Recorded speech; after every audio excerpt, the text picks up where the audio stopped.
Our founder said she didn't want it to be boring, she wanted it to be interactive, and she wanted to bring it to life for people because she loved it and she wanted to share that joy with everyone. We are at the Mini Time Machine Museum of Miniatures, and we are a unique venue here in Tucson, in fact, a unique venue in the United States. It was the mindchild of our founder, Pat Arnell. She was collecting and creating miniatures and amassed a collection and decided she wanted to share it with the public. We opened in 2009. You don't really realize how much it permeates culture until you start to get into it. And then you start noticing things like ships and bottles is a type of miniature. And somebody might have a dollhouse. And then you discover that the ancient Egyptians were putting them in their tombs. And all of a sudden you start to see that this is a really big world. It's not just dollhouses, although that's one important aspect of it. Right now we're really excited because we have a young couple artists named Rudy Flores and Teresa Estrella who are doing something really unique.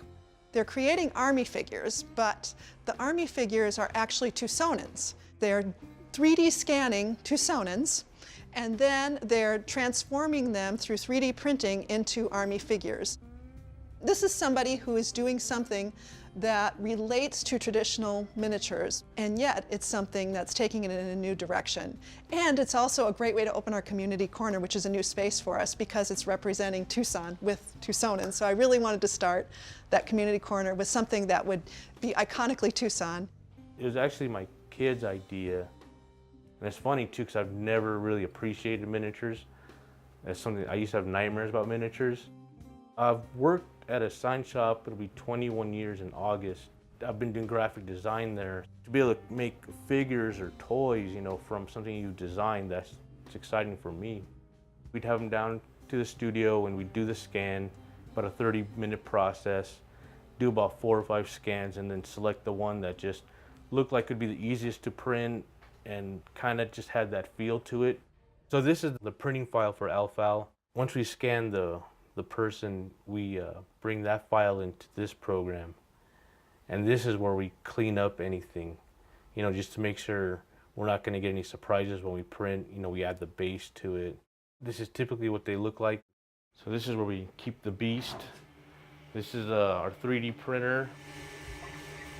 We got this machine right before the project started, and that's about a 2-3 hour process depending on the details. You have to pry these off.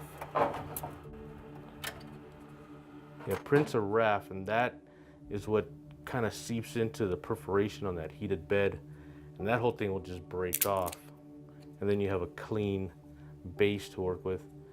And then all these little supports, those will just break off too. Then you just end up with this clean model. But this one does a really good job of doing a really tight print. Traditionally, we do the figures at a 3¼ inches. This is Dirk Arnold. He's the one that designed this Gateway Saguaro. This is in process right now. It's been epoxied and it'll end up getting painted green and then packaged. There's a local comedian named Paulie. He does this squat thing. This is a local chef. He wanted a 7-inch figure. That's the maximum we can do. Overall, it's about, an 8-hour process for each figure. Times 300, it's been some work. Every person is just a different experience, and I wouldn't have traded any one of them for anything. It's just amazing because, I'd consider these people friends now. What's up, buddy? Since the Army Man project, I have access to this, this 3D software. So, things are starting to look hyper realistic, and I don't really like going that way. I rather keep it simplistic. So I like using the 3D technology to, make these simple things, something to have more of a nostalgic feel, like the 8-bit games.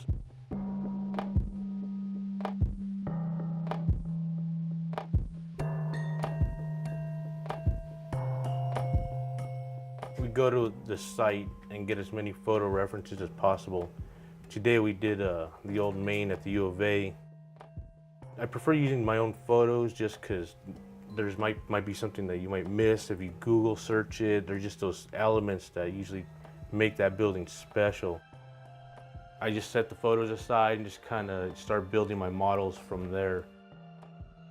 What up, Opes? I set up all my references on a separate screen so I can just bounce back and forth, and it just starts off really blocky. I'll start with the platform, and these can be colored any shade you like.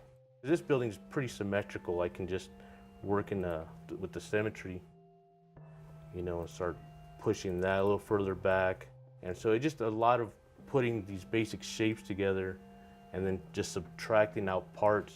You can actually go in and attach block by block like this for more detailed stuff, but I like to start with these larger masses first. A building this size, one window might be represented by just a couple voxels, opposed to a smaller building where I can get more detailed because it's not taking up so much space in the program. For the entryway, put in some happy little trees right here and just drop that right there. Just a lot of back and forth. It's fun. It's kind of addicting. Just there's so many cool structures in town, and it's just fun trying to use these tiny little blocks to capture that look.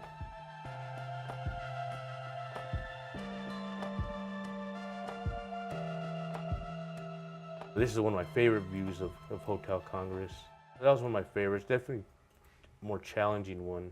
And then there's the Hotdog Cart. And I didn't pick a specific cart just because I've never gone wrong with the Sonoran hot dog. I'm mostly just visiting places that, have had effect on me. I've been here all my life. I'm trying to do what I can with what I have, and just try to push that and learn it and become efficient with that. I really like, kind of stripped down stuff. I like to keep it pretty simple. That's why I went with Army men, and went with the 8-bit stuff, because I can use what I have to, create this stuff effectively.